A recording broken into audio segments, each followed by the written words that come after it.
Welcome to Bridging the Bayou, where we will explore what it means to work, live, and play in the Bayou region. Join us as we take a deeper dive into the people and experiences that make our region such a special place to live and work. On each podcast, we will talk to individuals who are making our region grow and go, who are making strides in uplifting our community. This is a podcast of Fletcher Technical Community College.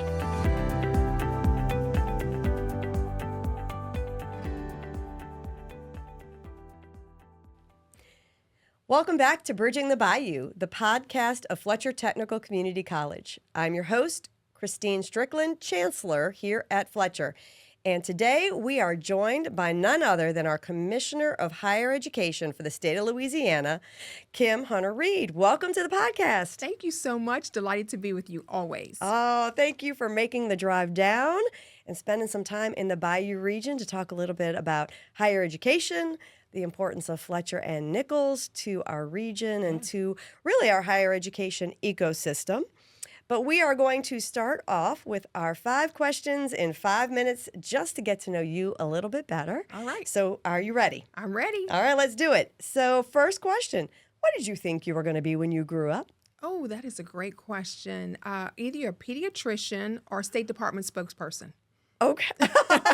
Wow, that's very different. Okay, the pediatrician, I totally can understand. Taking care of my baby dolls. Oh, okay. And then I started watching the news. My parents were news junkies, and I would watch the State Department spokesperson talking about what's happening across the world, global issues, and I was like, oh, that's a cool job. I think I might need to do that. Wow, that is awesome. And you sort of are in a spokesperson position now, so that kind of tracked a little bit. I'm going to come back to the pediatrician, though. I want to know why we left medical. But second, tell us your favorite movie and why is that your favorite movie? Oh, my gosh. So many good movies. Shawshank Redemption is something that I really like, and we watch it. But my husband and I watch Tombstone over and over and over. We love Westerns. My dad was always loved Western movies. So those are 2 that I enjoy. Color Purple. I mean, there's so many. I don't get to watch as many movies as I'd like. But just I love cinema and taking you to another place, a magical place, a different place. So pretty all special. Good movies. And Tombstone, that is one I love, but I hadn't heard in a while. Yes. I might have to get that out this weekend and take a watch. All right. Something that you've been able to do in your lifetime that you never, ever imagined that you'd have the opportunity to do. Meet the Pope. Really? The Vatican. When I was working for Edwin Edwards as governor, there was a trip with Very Special Arts for special needs children to do an exchange in Italy, in Sicily. And so I was asked to go and chaperone our students and just had an amazing time. And we were on the first or second row, and the Pope came and blessed each of the children and my long list of rosaries on my arm. And it was just unbelievable. Unbelievable experience. That's phenomenal. Yes. We've talked to a couple guests and a few people have met the president, and they talked about how awe-inspiring that is. But I think there are even fewer people who have the opportunity to meet the Pope and to be that close. So what a special experience for you. Absolutely. Amazing. And for the students, just amazing. Oh, what a memory. All right. You can have dinner with anyone in the world. Who are you picking? Oh my gosh, anyone in the world? Gosh, there's so many people. Probably going to pick a futurist. Okay. Someone who is really thinking about what's going on in the next century and beyond. I'm always fascinated with people that are actually thinking about what's the next horizon issue and how they're advancing the work and what that means for us, right, as educators. Right. So I would definitely be thinking about one of the global futurists who would have a chance to really give me some insights that I hadn't even imagined. Yeah. That is a very cool answer. A lot of times people come up with a specific name, but that is just really Intriguing. I want to come back to that one as Okay. well. And just so they know, you didn't give me the questions in advance, Exactly, right? right? Nope, these were all on the spot, so you're doing really, really well. Okay. But I do want to talk to you about futuristic because I want to talk a little bit about the future of higher education. Yes. And I'm hoping you have some insight because there are some things that I have been thinking about, and I'm like, I wish I could find someone who could help with the answer of what it might look like. And you might be that person. We'll see. All right, let's see. Last thing. This is an easy one. Maybe not. Favorite thing to cook? Favorite gumbo. Gumbo? Yes. Are you a shrimp Okra, or shrimp. just Yes. all the things? All the things. Chicken sausage? Absolutely. Year right. round. Doesn't have Okay. to be cold outside. People go, oh, the temperature's dropping. Let's make gumbo. I'm like, I could turn down my thermostat and have gumbo. I'm with you there. And okay, burning question, potato salad in or out of the bowl? Not in the bowl. Yay! Okay, we can stay friends. I don't get the in the bowl. I know I've just, like for the listening audience, the watching audience, I probably have just now stirred up a beehive of people who are going to come at me about gumbo and potato salad, but I'm with you outside the bowl. Outside the bowl. All right. Well, thank you for playing along with those quick Sure. questions, but let's go ahead and jump on in. Look, I know that one of the titles that you wear proudly in our state is that of talent developer. Yes. And so when we talk about talent developer, and I've heard you reference that role, right? What does that mean to you? I think about it as an advocacy role, an advocate for the importance of people having credentials, an advocate for people who are supporting individuals to get the credentials, like yourself, great leaders who are leading institutions across the state of Louisiana. There is nothing more important, I think, when you think about social mobilities of health and wealth than people having the ability to get that life-changing credential, whatever it may be, industry-based certification, bachelor's degree, anything in between. And so for me, I think about, the awesome responsibility and opportunity I have to be evangelical about this work, why it matters, why more people need access to education than ever before. So it's special. I love that role. Yeah, and what a great way to frame it. I think one of the things that you said we talk about all the time on this podcast, and that's the idea that people, when we take individuals in our community and we provide them opportunities to get a credential or a degree or just to engage with higher education, we're actually improving the entire community because we do see the correlation to health improvement and volunteerism and just overall community participation, all the metrics that indicate a strong and thriving community can be tied back to that higher education experience. And I think that explains why it's so important that we have these higher education institutions throughout our state. You're absolutely right about that. People I think sometimes about education as a benefit to the individual, don't really think about the benefit to society, to community, that it is economic development, workforce development, community development at its best. And that's why we love the work we do. Yeah, for sure. So we may have some folks out there who are just not familiar with Board of Regents, may have heard of it in passing. Can you tell us a little bit about what does the Board of Regents do? What is your role in terms of higher education in the state? So the Board of Regents is a state agency. I say we're the Policy and Advocacy Board. So we are across the street from our building talking to the governor and legislature about the importance of strategic investments in higher education. We approve academic programs. We are looking at affordability issues. We advocate for financial aid, capital outlay improvements. As I drove on this campus, thinking about all the times I've been here for groundbreakings, et cetera, and the campus, Kristine, looks fantastic, by the way. Thank you. So our work is broad and deep. In terms of our commitment and the work that we have to do on behalf of the state and our students. And we have the opportunity to work with all four systems, the community college system, the Southern and LSU systems, the University of Louisiana system, the private institutions, business and industry. So we're a broad tent agency and a get it done agency on behalf of our state and our students. Yeah, and I want to take a moment to thank you for your advocacy, especially in the capital outlay in those facilities. We have been the beneficiary of so many of the support efforts from our legislative delegation, Yes. from you at Regents and your team from our system office in helping us grow and beautify this campus and provide opportunities for our community. We have a building that's getting ready to go under construction here in the next few months, and I think we've already filled it. Yeah, it's Wow. already at its brim. We're like, okay, where can we put something else? But so appreciate all of your help on that. So on the broadness of your mission, and you mentioned the four systems.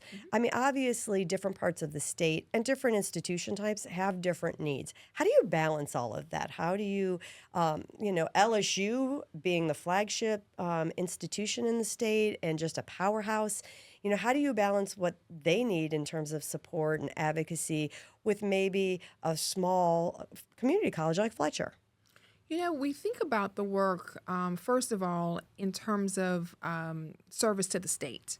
How do we advance the work? I will say always we need more resource for higher education. We're over $700 million underfunded in the funding formula, so we're always talking about that. But we think about what are the immediate state needs? What are the state's priorities? What is the governor and the legislature talking about first and foremost?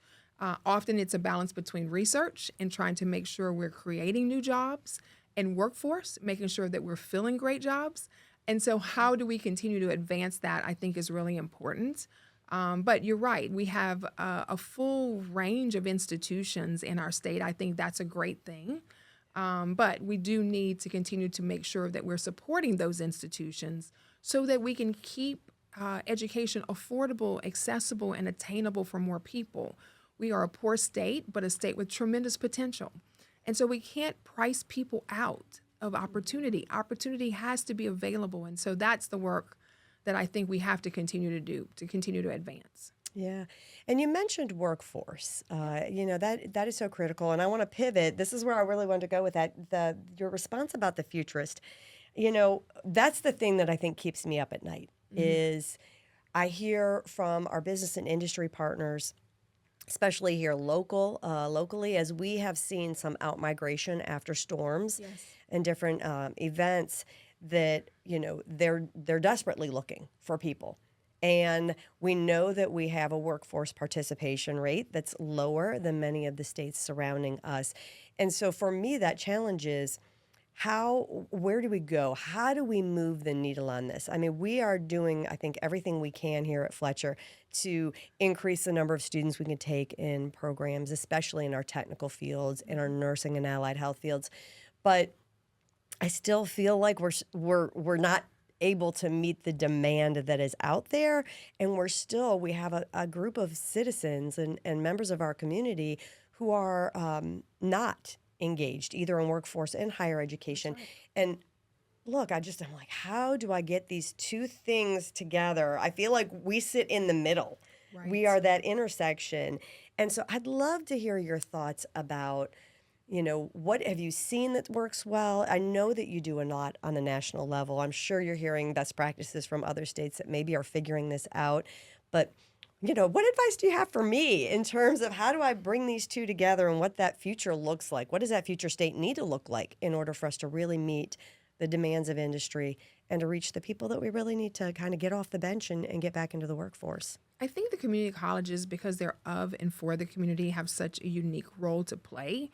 You all have always focused on that strong relationship between business and industry and your institutions.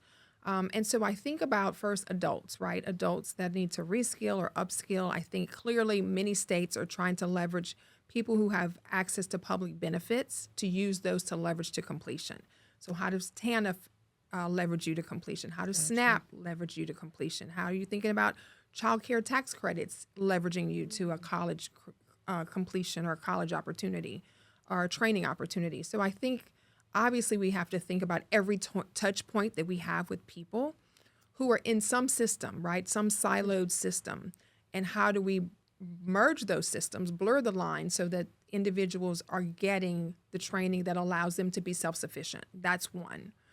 The other thing is that I think about high school redesign in a pretty systemic change kind of way. The high school diploma, as you know, no longer gets you onto the first rung of employment. Right. And so I do think that we will see and should see more of the community technical college experience merged into the high school experience. So you have a P16 experience within your school, and you graduate, everyone graduates with their certification, their credential, and their high school diploma. So it's not a exception that we clap when, students graduate high school and associate degree the same weekend, but that it becomes a norm. That people are getting more credentials wherever they are, and they're upskilling and reskilling tied specifically to the needs of the economy. I think those are some important ways to think about the work. Yeah, that's some great points. And so to that end, let me start first on the first part of that, which is the partnerships and working. I mean, obviously, many of those services that we provide to citizens throughout the state come through groups like, Department of Children and Family Services or Louisiana Workforce Commission. How does the work that you do at Regions, and even what does it need to look like all the way down to like a Fletcher level to begin to break down those silos? How do we go about that work? So obviously, we have to think about it in terms of state impact, but regional implementation. Okay. So we're thinking about who are the contacts for your public unit here at Fletcher in this community. Right. Who are your contacts for Children and Family Services? Who are your contacts for Workforce Commission, the Workforce Investment Boards? And so how do we knit together those safety net experiences so that, as I mentioned, wherever people are presenting, they are getting the skills and the opportunities that they need. People are directly being asked, do you have a credential? Would you like to do that? So you go off to get your children vaccinated for back to school, and you get the pitch, right? Yeah. Would you like to be a part of Fletcher? It's a dynamic campus. There's so many opportunities. Can we share with you how to get involved in that? If you're calling United Way to say, I need utility assistance or I need rental assistance, can we tell you about Fletcher and the great things that are happening there so that you can have a sustaining wage? I think that full court press approach is going to be really important for us to meet people who are disconnected, right? And thinking about how do we connect with them? Churches, all organizations really rowing in the same direction is going to be really important. Yeah, and you make such a great point there. I came earlier in my career from Catholic higher education, and that was one of our main areas where we really went out and spoke about higher education was in our church communities because it was so aligned with what we were doing at the institution. But I think that is in some ways underutilized as an opportunity to do that connection that you're talking about. And important work. I love some of those ideas. I think that if we can figure out a way to tap into that, it's really is important. Because on that adult side, we know that that's where a lot of our workforce is. I think I just recently saw a report about the number of high school students who are graduating, not just in Louisiana, but around the nation. It's the numbers are coming down. Right. We're not seeing as many. And I think sometimes when we focus just really singularly on that group of 18-year-olds, as institutions of higher education, we set ourselves up for a bit of failure in that. And my other big concern is that we put ourselves in some ways in competition with each other over a very small slice of who we should be serving. Right. And so it's important to get beyond that. But I do want to talk about this idea of PK to 16. And I know you've been a champion of sort of the dual enrollment and this new model. And I want to dive into that a little bit more because, having a child who recently graduated from high school, I think you had maybe a little bit, older. I think maybe she's a year or two older than mine. But I was surprised by my child's high school experience that, she was a bright young lady, right? So she was learning quickly. I think her senior year, she was in school till about 10.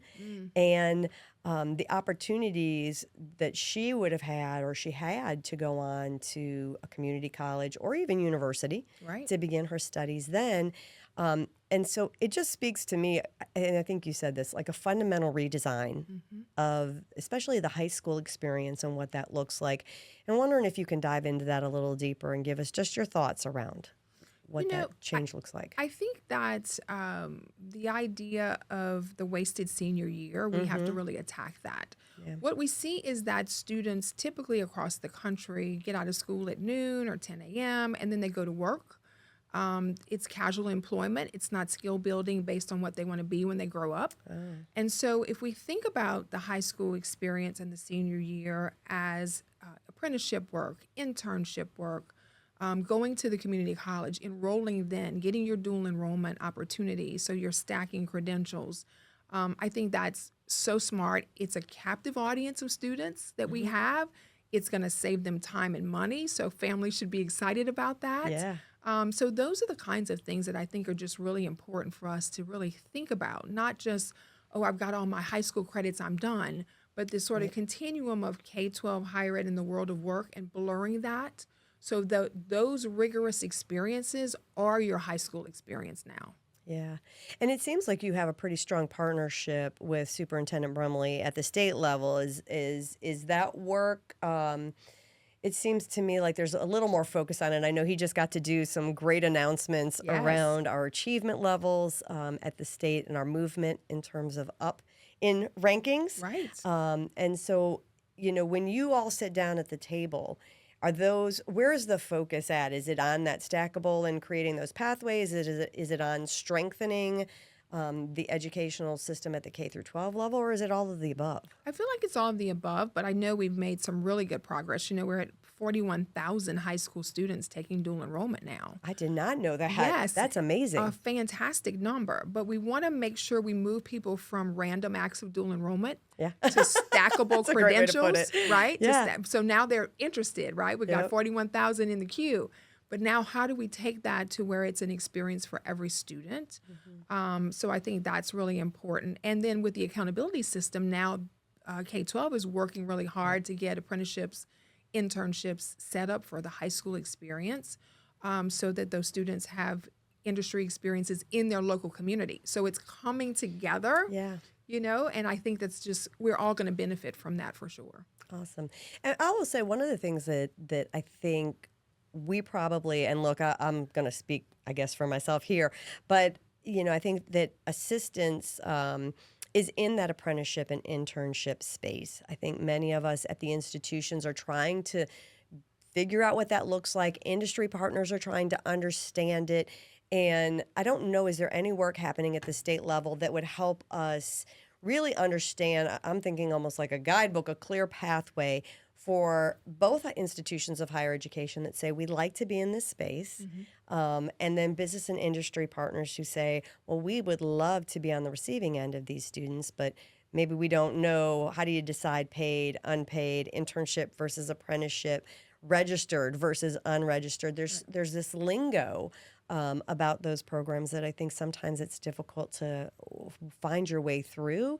Is there anything like that happening at the state level? I think Committee of 100 is talking about that, or Leaders for a Better Louisiana, I guess, is their new organization now, talking about that, because we had a dinner a couple of weeks ago and we were talking about the importance of intermediaries, that business and industry may be willing but not really sure how to do it well.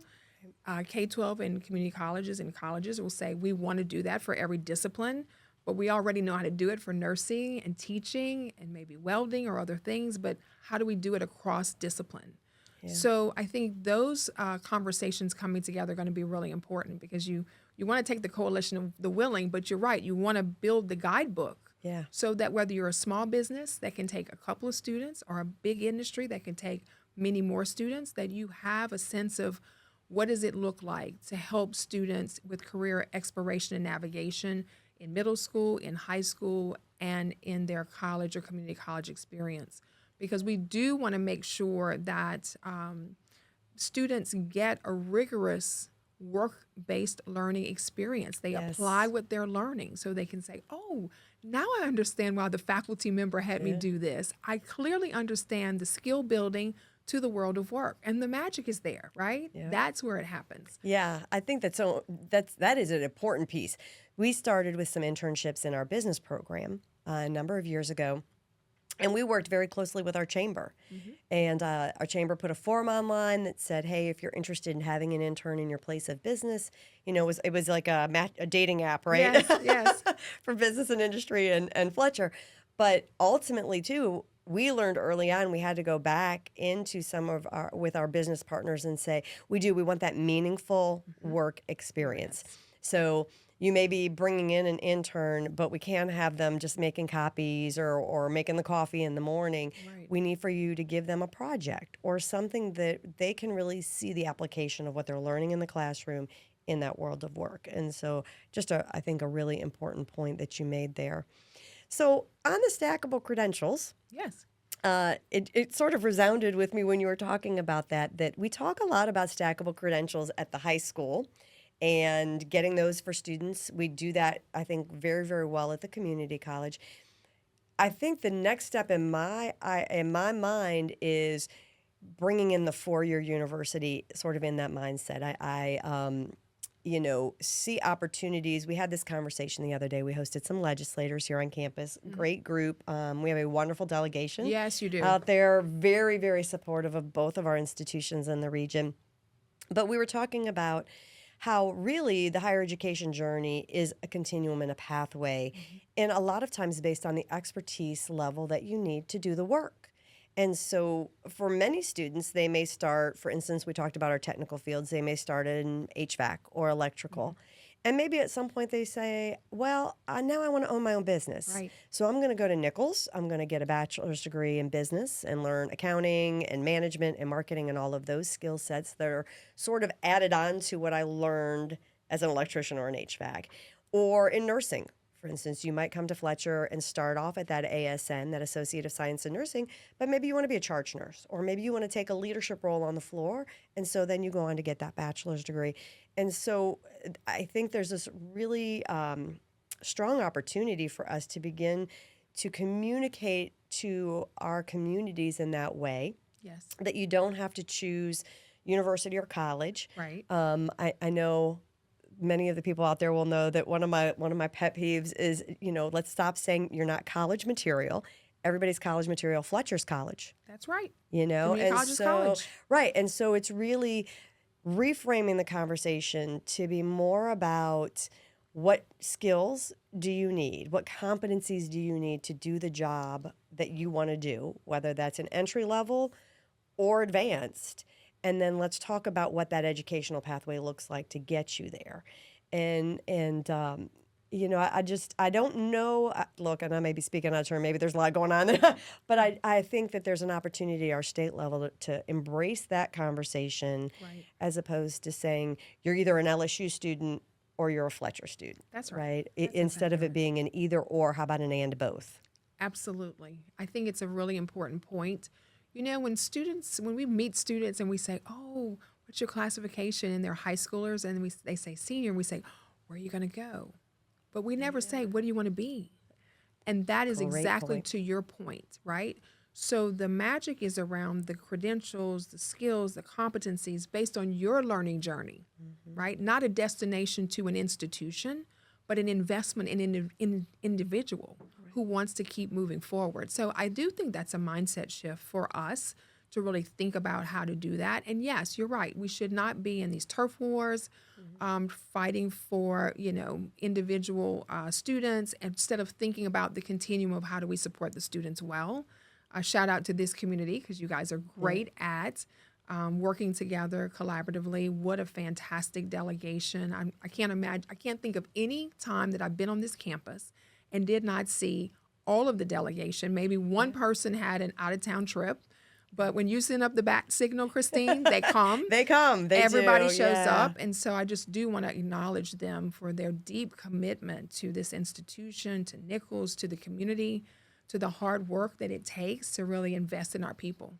Yeah, they are. They have been really wonderful. And even though we've seen some new folks come on, they have just open arm embraced, I think, the institutions that are in the region. So let's talk a minute about Nichols State University. I have a fantastic partner in Dr. Jay Clune over there at the president of Nichols, and we work very closely together on a lot of different projects, hoping to move our community forward. I know that there have been, maybe as of later recently, some conversations around regional universities versus research universities, and all of them have an important role to play. I'd like to hear your thoughts on just why are regional institutions, universities important, especially to our state, and then maybe you could drill it down more specifically to our region here. So it's stewardship of place, right? You want to make sure that there's educational anchor points within communities across Louisiana, whatever those institutions may be. The regional institutions are an access point for students. We think about the high demand areas, whether it's healthcare heroes, cyber, just any number of things. Teachers, they're producing those students, and they're in partnership with the community colleges to produce those students and support those students. So obviously, those institutions have a valuable role across our state. All of our institutions absolutely do. And the partnership and the transferability and the 2+2 programs and, all of the community enrichment that you all do as well, whether it's music programs, the cultural programs, the STEM programs that allow people to see opportunity to experience amazing things that whether you're young or young at heart, you can get inspired. And you can meet people who look like you, who walk that journey. So it inspires in you to say, actually, maybe I could do that, right? You have a self-talk sometimes of, oh, I don't see anyone like me. No one in my family has done this before. We're still a state that has many first-generation students. Yeah. And then you also think about first-generation workers. And what does that mean when you have first-generation workers? When you have a low workforce participation rate, how do we model that in places where people are? So those are the places where I think we have to lean into in our state. Think about our own demographics, not what we wish the demographics were, but what the reality is. Educate in the environment we have, not the calm environment we wish we had, right? Whether it's pandemics or hurricanes. You know this well as a leader who's had to steady the ship through so many challenges. And the institutions and leadership like you make it happen each and every day. And so that's inspiring for people. I want people to see that. And I know that you're out in the community, and that allows people to say, this is my institution. I know that person, right? I see them in the grocery store at church. I know them. I know how passionate they are. And my child's life or my life is forever changed because I had a Nichols experience or a Fletcher experience. That's magical. Yeah, you are right about that. And look, I was like mind blown just now with what you just said about first generation workers. Like, okay, let's unpack that for a minute. So, we talk to business and industry, and so many of them come and say, we're missing the soft skills. I call them the hard skills because oftentimes it's putting the phone down that's really difficult, right? When you're at work. Skills. Right, conflict resolution, working as a team, all of these things. And it seems to me that phrase right there, if we are seeing a first-generation workforce, that may be some of those areas where we're struggling. And wow, I'm just like, okay, I have a new term here. You think about the fact that we have to demonstrate what the expectation is, right? When students come to school, even as little bitties, right? You put your stuff in the cube in your cubby. You get in your spot. You have your pencil ready. You're doing your thing. And there is structure to that. And students come to college and we say, here's what it means to go to college, right? You're going to struggle. It's not easy, but you're going to push through. But who is the person who says, this is what it looks like to be a successful employee? On time, 15 minutes early is on time. The dress code, the unwritten rules about culture and environment and expectation and conflict resolution. And when you have a state that has poverty, but also a low workforce participation rate, I think we have to make an assumption that we are dealing with some first-generation workers instead of assuming everyone knows how it goes. Right? Yeah. So if no one has told you and you've never seen anyone get up early, do these things, then how would you know what to do? Right. So I think it's on us to really think about those kinds of skills, foundational skills, hard skills, as you've said, and think about how do we embed those into high school apprenticeship internship, college apprenticeship internship, because it's not just the relationship to the employer we want them to see, but actually how to be a great employee, what the expectation is for success. Yeah, and what those behaviors look like. Absolutely. Which is the key point, is I think for a long time we in higher education have focused very much on the skills. Yes. And I often, again, hear from business and industry partners who say, Kristine, I can teach someone to turn a wrench. What I can't teach them is to show up on time and how to model those behaviors. And so how do you see that being embedded in the higher education system? Is that something that we should be looking to do? I think right now sometimes it sits as the extra add-on thing and maybe not the fundamental. Although I do sense, I'm going back to my own college experience, and I remember showing up, right, for my first day of teacher education class. And they were very clear. You're going to show up like you're going to show up in the classroom. Don't roll in here in your pajama bottoms, right? Your hair messy, and all of those things. Come looking professional, like you're ready to enter the classroom. And so I do think some of that gets embedded in the curriculum, but it sounds like we maybe need to do a little bit more. Yeah, we were in a conversation last week with a couple of legislators and policy leaders about what it looks like to have strategic career alignment embedded in higher education. So for me, went to school a long time ago. Career services was a senior year afterthought, not a freshman year first thought. But what does it look like when you embed the career service conversation, the what do you want to be, not where do you want to go, question as a freshman for students in their freshman 101 experience or however the college or university wants to do it? I think that's an important mindset shift for us to talk about those things and how you're going to get skills and competencies that will directly have value in the world of work. You know, I think that's where we have to go.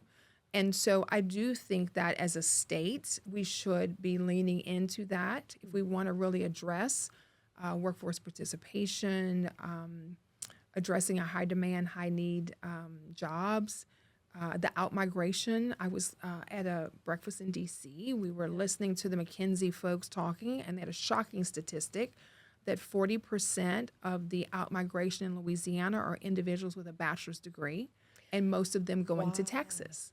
Wow. And so if we don't build that early relationship with business and industry for students, high school students, community college students, then they're going to continue to out-migrate, right? They're going to think the opportunity and the grass is greener somewhere else instead of having that early experience here that can connect them and bind them to an industry and to our state. Yeah. I'm going to make that change tomorrow. I'm coming in. Of course you are. We have somebody who's in career placement and those types of things. And we have been very focused on the end of the journey. Right. It's been about helping students get their career off the ground. Now, I think one of the things that's special that we do here at Fletcher with that position that I came in pretty passionate about, from my own experience, I remember I was getting ready to graduate, and I looked at my advisor and I said, what do I do? And they said, well, you go down to that bulletin board down there, and you look at all those jobs, and you find one, and you send your resume off, and I think you just pray for the best, right? Right. But what we've taken a concerted effort is for our person at this institution to get to know our business and industry partners really well, to understand the culture of their company so that, because I think there is an important link there in terms of the employee with the employer and making sure that it's a match. I know I've worked some places where it was a great place to work, but maybe just didn't fit me as an individual. And so really trying to make those connections, and then for that person on our team to get to know the students really well. So that it's more, again, a more matchmaking than it is, let me point you to a job board. And good luck, and let us know if you need help, right? Which is more crisis intervention than being proactive and saying. But I love the idea of having that position and that person really working with students at that entry point to make sure that they're kind of heading in that right direction. So we talked a lot about business and industry. Do you, at Regents, do y'all have a lot of interaction with business and industry, especially, I'm wondering, in the recruitment and retention of companies in the state? We have some conversations. We're blessed to have board members who are highly engaged. So one of the board members that sits next to me, Philip May, is just meta beaming, right? He talks about that meta project, and he says meta is it's the first meta, not the last meta for Louisiana. So we have that engagement all the time with business and industry. And then as we are working on particular areas, whether it's cyber or some other high need area, we may be engaged directly with business in conversations with economic development, et cetera.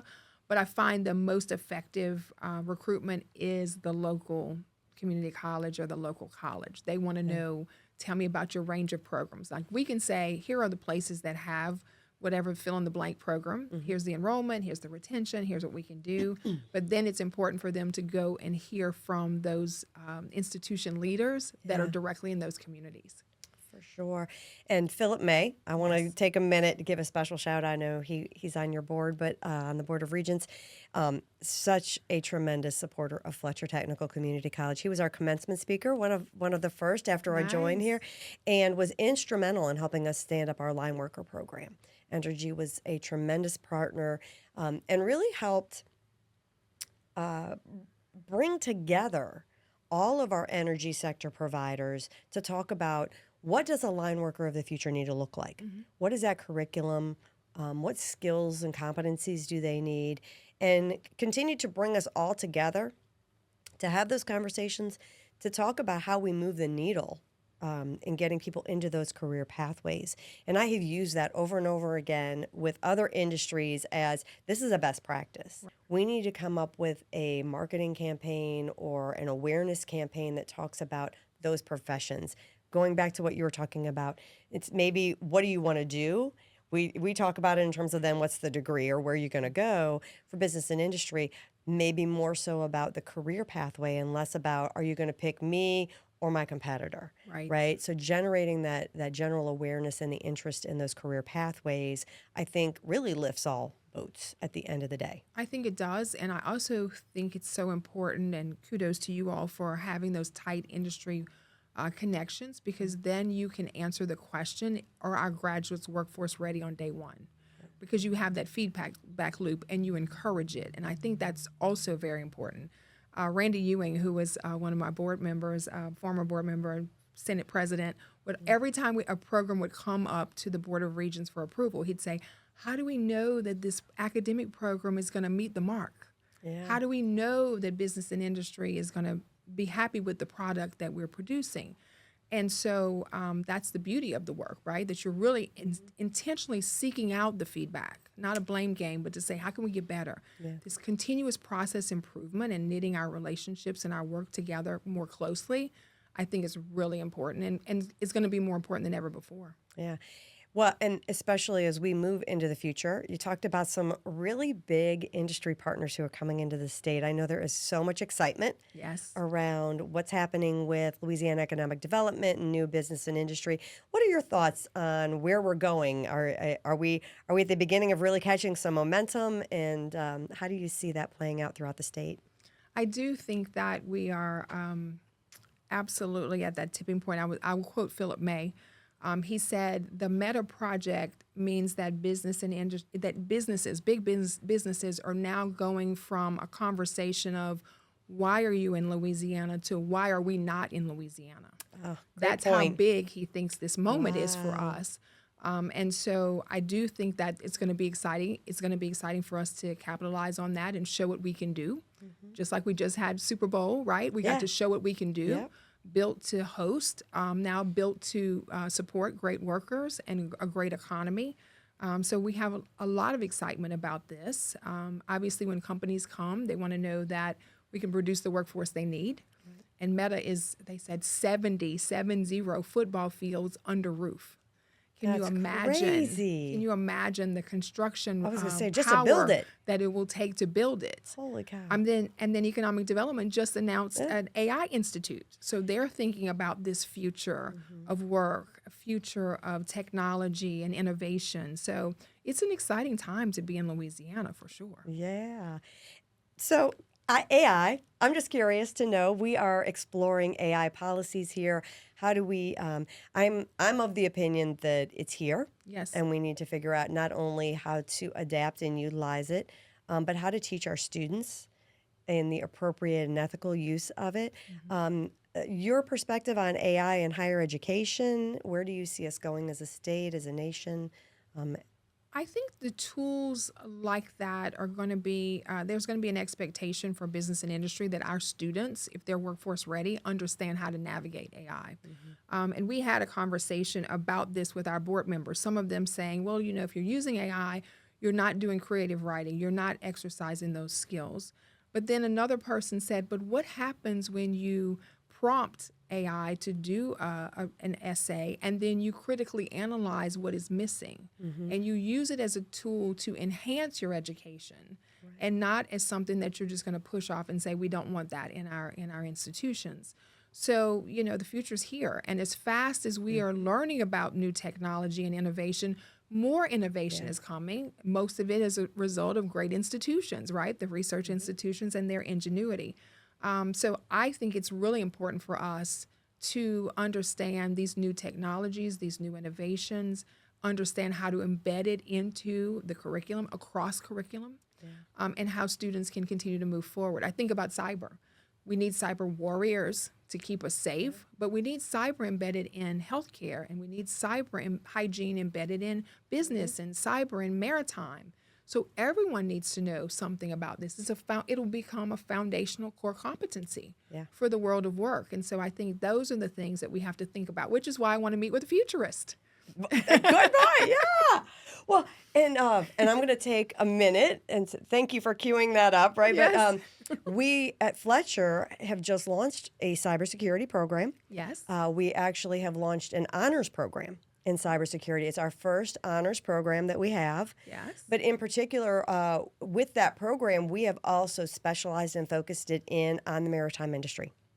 And so looking at how are the needs of the maritime industry in that cybersecurity space unique, and then making sure that individuals in our region, because that is a major driver in our region, are aligned and that they have the skills necessary to go work for Bollinger and Schwest and some of the other major maritime companies that are drivers of the economy in Terrebonne and Lafourche and Assumption. And so really important. So thank you for queuing that up. I had to put that on the cabbage bomb. Tee it up. That's it. We did not plan that. We did not plan that. So I want to pivot and talk about affordability. Sure. Certainly that's at the top of a lot of families' minds, especially as we see growing and increasing costs of just general life. Right. Eggs. Yes. Can't right. find them. All the things, Yes. right? Exactly. If you find a set of eggs, I think I just saw yesterday maybe one of the supermarkets is limiting you to one carton now. But certainly, people are starting to feel the pressures financially. Yes. And for many of our students I know at Fletcher, sometimes it's a choice between feeding my family, working, having to reduce my hours at work to be able to go to higher education. What is the Board of Regents, and what are you passionate about as the commissioner in terms of increasing affordability and providing more opportunities financially for students to get access to the education they want? This is something that we think about and talk about a lot. And you think about the intersection of good policy and good politics in some of this. So I'm going to step out there.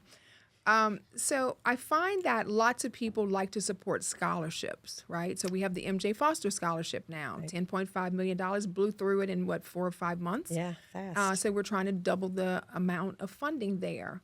But when you look at the Southern Region Education Board affordability study for Louisiana, you see that the community colleges are far too expensive for a poor state when you are the open institutions, the access point for education.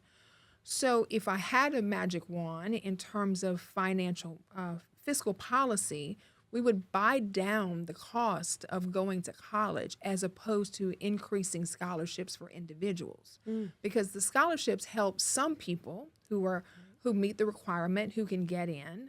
But if we could buy down the cost, then it would help everyone. Helps everyone. Right? And so that's the sort of conundrum, if you will, as you think about limited resources and how to spread them as much as possible.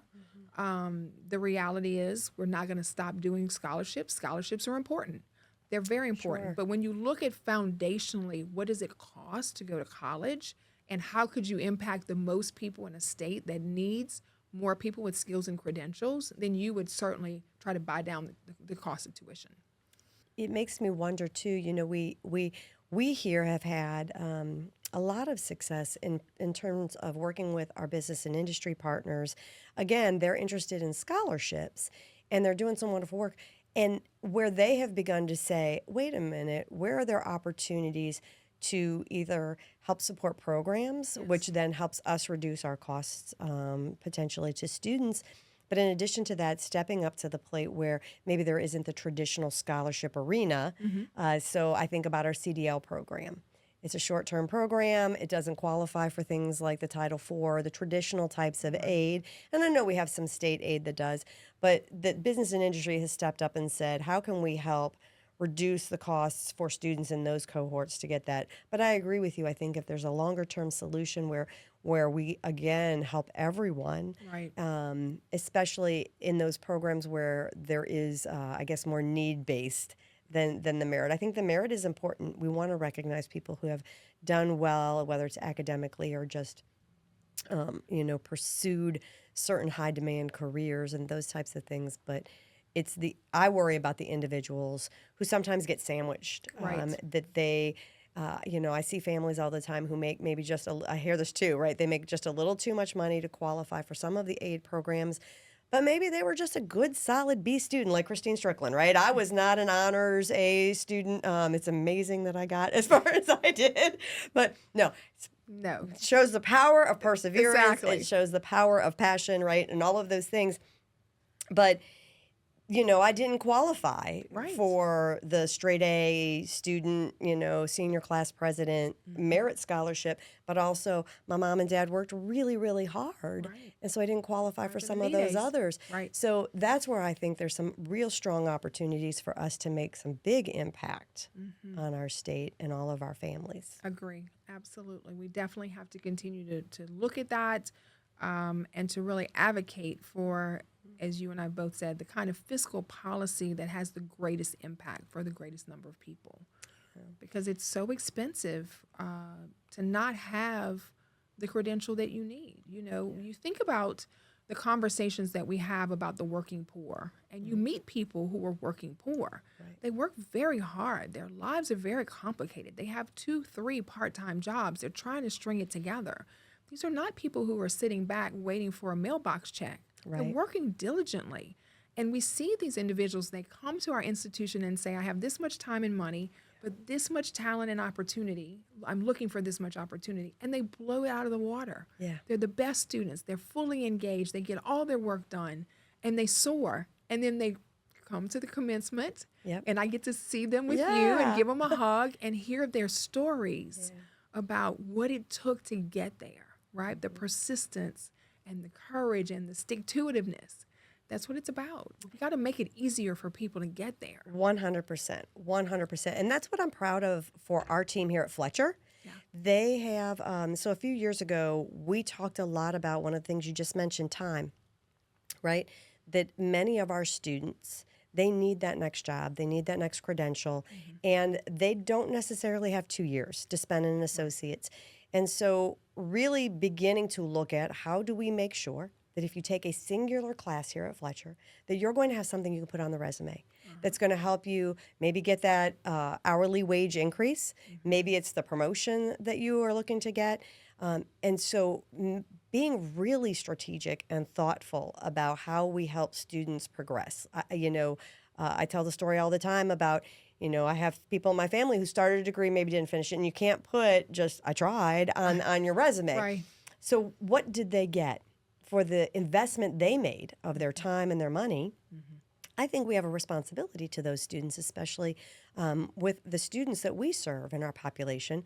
And then the second piece of that, and again, shout out to my team here at Fletcher for going to these 8-week sessions, right? Yes. Ensuring that students can get through the program. They are focused, right? They're not taking 5 or 6 classes. They're very focused in on 1 or 2 classes. And they are working very closely with faculty members to progress along that journey. But we've reduced time to completion. But I think the most amazing thing, we've seen double-digit increases in successful completion of class and in people getting to that credential Yes. and to the degree. And so to me, the proof is in the pudding. Yes. In that respect, is that when you make it accessible, when you meet individuals where they are and provide them the tools that they need to be success and to facilitate that, they, again, I tell people all the time, some people think community college means that you're not academically prepared. And some of our students struggle academically, but I would say the vast majority have not maybe achieved all that they wanted to in higher education, not because they were poor students, but because life got in the way. Or something happened along their journey that they had to make a different choice. But when they come back, like you said, boy, they are fully all in it. Like gangbusters, right? And I appreciate the intentionality that you just mentioned, right? Yeah. Sometimes people think about the institution, say, "Oh, you guys are tone deaf. You just have, this is the day the class starts. This is how you have to hop through the hoops." But when you say, "Let's look at the demographics of the people we serve. Let's have rolling starts. Let's start every 8 weeks. Let's think about how do we compress the information so that they get exactly what they need." Let's think about what you have to put on your resume. Let's think about your connection to business and industry. The intentionality allows for the success. It's not random, right? It is very intentional, based on the students we serve and who we hope to serve. For sure. For sure. So I'm going to take a moment to dive into an area that I think sometimes we hear concerns in the community is around graduation rates. And there are a whole lot of things that go into those graduation rates. We of course have our own lingo, just like any business Right. does. And sometimes we're looking at very, very small sectors of the total population we serve. But at our state level, when you think about all of the institutions across the board and you're looking at graduation rates, what are you seeing in terms of trends? What are you seeing in terms of best practices that are really moving the needle on some of those metrics? So, as you said, the graduation rates are limited in who they count. So, we talk about completers because we want a complete Right. picture, Yeah. right? The graduation rates have students who started full time, started in the fall, et cetera. So, it just doesn't represent everyone. Sometimes we do get people who will ask, "What are the graduation rates?" We share that and then we explain. The methodology of looking at graduation rates may be very strong for a traditional population of students who start in the fall and start full time, but not effective in terms of measurement of success for individuals who part time and who may start and stop and start and stop. So the question that we always try to look at is, what's the complete picture? What do the completers look like, and what do they look like over time? Because what we continue to see is people persist. They try to get to that finish line. It may take much longer. They go part-time. Life happens. We know the research clearly shows if you go full-time, time on task, you're more likely to finish. Right. But there are individuals who just life happens, as you said, and have to go part-time. And so how do we make sure we're serving them well and cheering them on as they try to get where they need to be? Absolutely. And I believe that there is value in every higher education experience. I think the idea sometimes the piece of paper means it is a success point, but I see value in students who come and do a couple of courses with us. Sure. And sometimes that's all that they're looking for. Well, you mentioned completers, and I know that you guys have an audaciously wonderful plan, our 2030. Let's talk about that. Tell us a little bit about the Board of Regents plan for attainment, completers. Where are you trying to drive our state in terms of those outcomes? So our big goal is to have at least 60% of our population have a credential of value beyond high school by the year 2030. So we're going to be stepping into that future very soon. We're in 5 years. We're at 51% educational attainment, which is a salute to the good work that's happening at the institution level across the state, because the Board of Regents sets a strategic goal, but we don't graduate one student, right? We try to advance good policy, good practice to allow good things to happen at the institutional level. So we looked at the work because we were looking at the Georgetown Center's projections of how many jobs in our state would require something beyond high school. Okay. So that's really how we set the number, and really the future is here. You see lots and lots of jobs now requiring something beyond high school, and yet we still have about 49% of our population with a high school diploma or less as their highest credential. So that's half of our people, working age adult people who need more. So Right. that's people that we have to serve. But the big goal for us is not about numbers. It is about people. It's about people who can thrive and support themselves and their families. We're continuing to drive that goal. We see it as a state goal. And so I'm excited that workforce and economic development, corrections, all the different agencies are looking at this goal as the state's goal, not just as a higher education, our goal over there, but everybody's goal over here. Yeah. So that's really important. I'm glad you talked about that because one of the things we're getting ready to do is go into our next strategic plan at Fletcher. And I've been announcing to the community as well. We do community forums, and we are talking about 2030 and what Fletcher needs to look like in 2030. And so if you're out there, be on the lookout. We'll have some community forums here on campus. We're going to be doing some online surveys. But I have shared when I've made these announcements that our plan will roll up into a broader plan that is for all the community and technical colleges around the state, but then ultimately that rolls up into the Board of Regents plan. And so it's what you've talked about earlier, right? It's the drilling it down into your own region and determining, for Fletcher and Nichols, what does it look like? What do we need to do Right. in the Bayou region to move the needle on some of those metrics that then roll up into all the good work that's happening, whether it's at the Louisiana Community and Technical College system or over in the University of Louisiana system or LSU or Southern, to ultimately move that broader goal. It takes all of us doing our part. Absolutely. A Big Ten approach. We're all passionate about the work, but it's a lift, right? It's a lift, but it's an honor to do the work. And that's why we do it every day. We love it. I do. I love it. Passionate about I it. can tell. I already know that. So let's talk. Let's circle back to some futurist. I know that you have an opportunity to engage with others who are doing this work across the United States. And when you think about states who are really doing the work with integrity, doing it well, tell us a little bit about what do you see? What ideas are you bringing back to Louisiana? And then let's talk a little bit about what do you see the future looking like here in the state? So I think that it's important that we look at all states to see what are the tidbits that we can learn from, best and promising practices. So as you know, I was leading higher ed for the state of Colorado before I came here. I love the work that Colorado continues to do with white-collar apprenticeship programs for high school students, a complete redesign of the high school experience. So students go to high school maybe 2 or 3 days a week, but then they go to work the balance of that week. I had a apprentice in my office. She worked with us 3 days, school 2 days, had a multi-year contract with us, $30,000, graduated with credentials and ready to go, right? Wow. Real work experience. So the high school redesigned so that she could get those skills in that amount of time, but the work experience was fully embedded. And so you have Pinnacle advisors and just a number of finance, healthcare, and other business and industry that are participating in CareerWise USA, CareerWise Colorado, really redesigning the high school experience. That is very cool. I had not So heard about that. I think is really cutting edge and looks to where we need to go.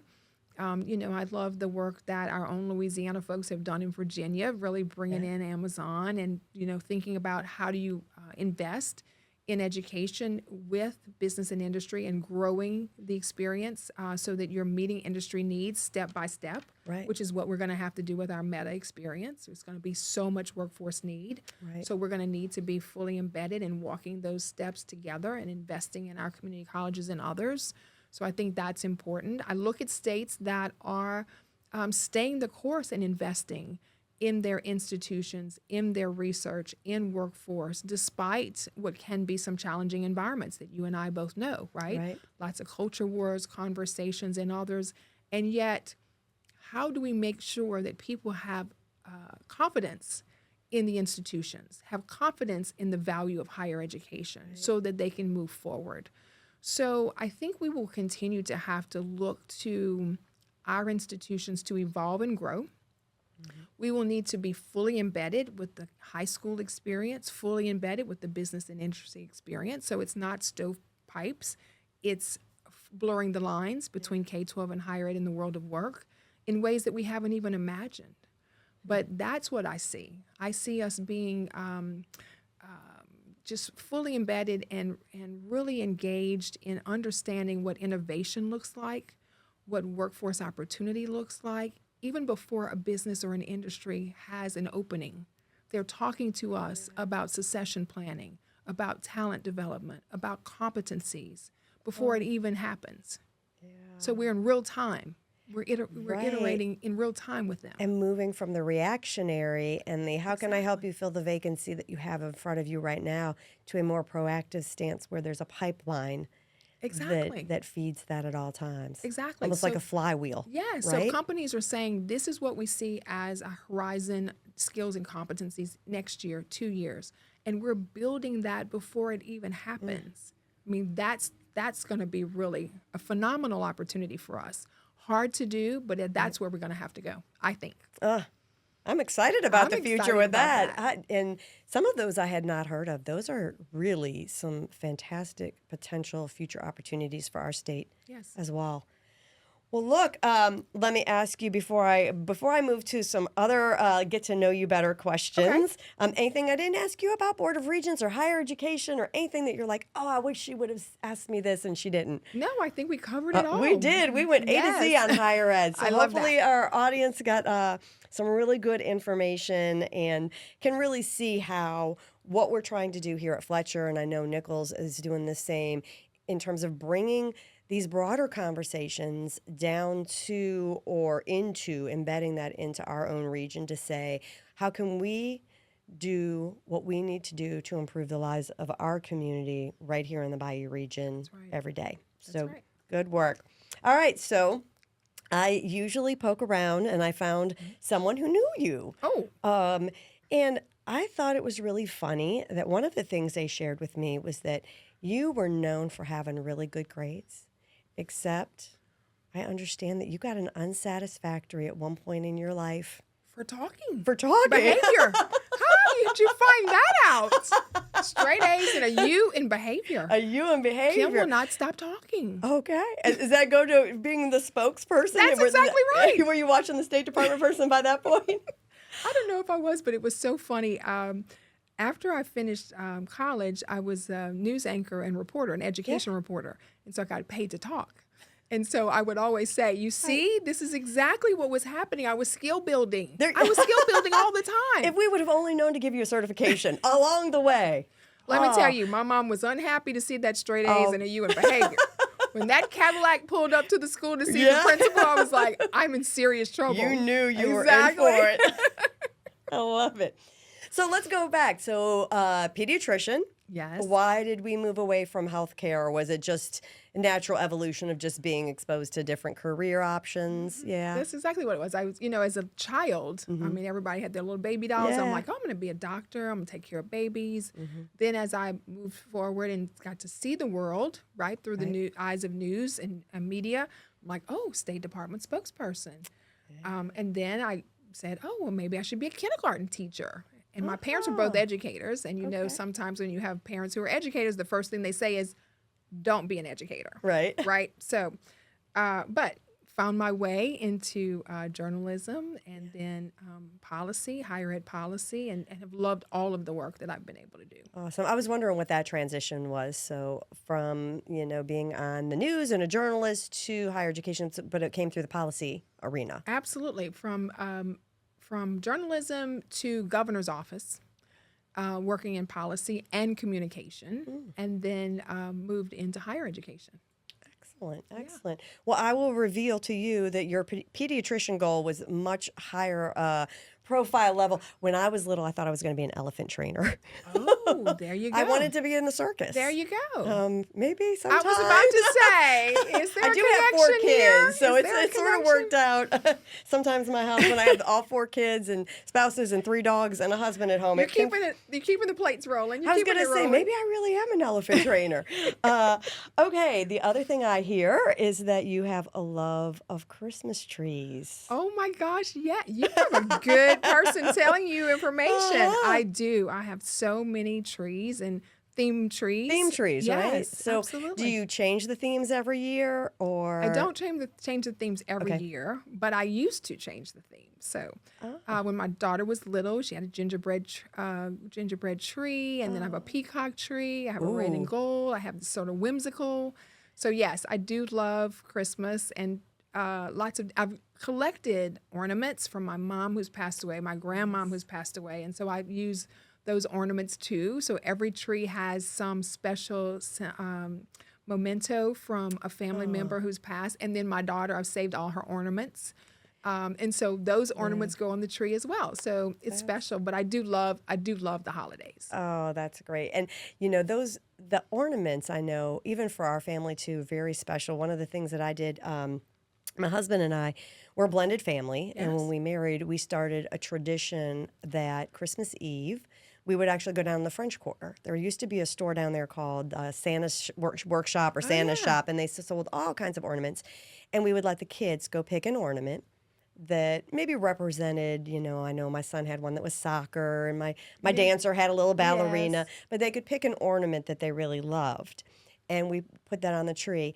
And then when they got their own places, the year that they got their first tree, I boxed those up, and that was one of their Christmas presents. Oh, right? special. So I kept a couple of the ones that were special to me, Yes. but it was a way for them to have sort of a starter tree for themselves. I love that. Yeah, so kind of a neat tradition, and I love your traditions as well. And reminds me a way to remember people, to make That's sure right. that they are present to us, even if they're not physically with us anymore during the holidays. So Absolutely. that's really a beautiful tradition. And do you pivot and make any of those Mardi Gras trees, or do they all go away after Christmas? They go away after Christmas. Sometimes I do a Mardi Gras tree. This year I left my peacock tree up and declared it a Mardi Gras tree. Oh, fun! But I actually have in the past decorated a tree, redesigned the tree for Mardi Gras, but I've been so busy this year. I'm just like, you know what? This is just going to be the Mardi Gras tree. I deem it so. Exactly. And I love that Mardi Gras is so late. And so I started doing a Mardi Gras tree. Well, first of all, I thought it was a really cool idea. There used to be a house on St. Charles Avenue when I very first moved down here in the 90s. And the woman had a beautiful glassed in for like front porch. And she had a tree out there all year. Oh. And every holiday, so it was a 4th of July Easter tree, there was an Easter tree, and I always thought that was really neat. And so I always wanted to do a Mardi Gras tree. And when I really took traction was the year that I was like, I just don't have it in me to take this tree down. So I said, I'll just switch out the decorations. So now that Mardi Gras goes all the way into March, Yes. I get to have a whole nother 3 months of tree and not having to clean up from all of that. All right, last interesting fact, I guess. So you are a hot tamale. I have to say, I don't know that I've ever met anyone who's enjoyed hot tamale candies. Yes. You like them? I do like them. Okay. Absolutely. Is that your go-to when you go to the movies? It is. To see Shawshank? Or? Sometimes, yes. I actually had hot tamale candy yesterday. It's like Really? my attitude adjustment, like, whew, this day is taking me out. I just need that little, the little small, Yeah. it's like 6 of 10 in a box. Right. But yes, I do. I love those. And so I can't believe you have all this good information. Obviously, in your other life, you were a detective. I was going to say, I should have been an investigative reporter. I think so. Taking some chips. But, well, next time you visit with us, we will be sure to have hot tamales, right here on this podcast. Thank you. Well, before we close out, we always like to ask our guests if they have words of wisdom, a piece of advice, something they'd like to leave with those who are listening and or watching the podcast today. So in our theme around education, I would say we just need more advocates for education, more advocates for talent development. Whether you have young people in your household that are on their way to school or to college, or whether you are retired and have finished your career, knowing that all of our state is rooting on the importance of talent development, is advocating and talking about the power of education and the importance of it.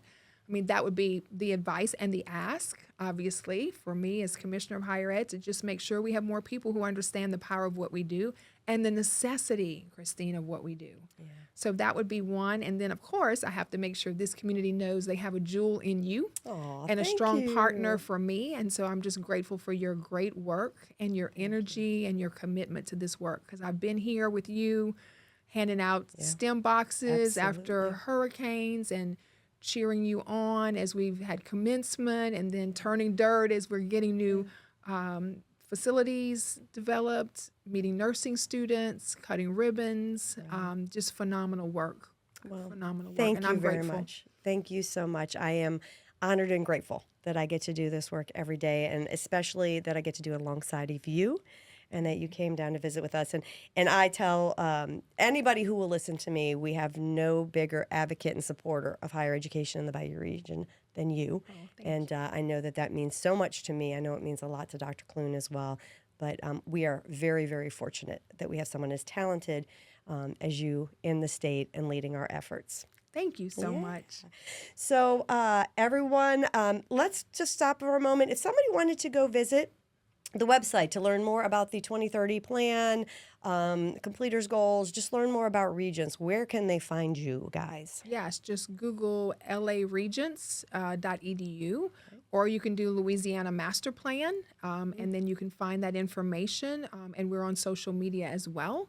We post all of our information, and we love to have more people checking it out. Yeah, be sure and like and follow them. And for those of you who are interested, we will put all of the links in our show notes so that if you want to go check out any of the documents, find out a little bit more about Regents Does or how you can be an advocate for higher education and all education in our state. But thank you again for being with us today. For those of you in the listening audience, be sure to like and follow us wherever you get your podcasts. This has been Bridging the Bayou, a podcast of Fletcher Technical Community College. Thanks for joining in, and we look forward to seeing you in future episodes. Thank you for listening to Bridging the Bayou, the podcast of Fletcher Technical Community College. Be sure to like and subscribe wherever you get your podcasts.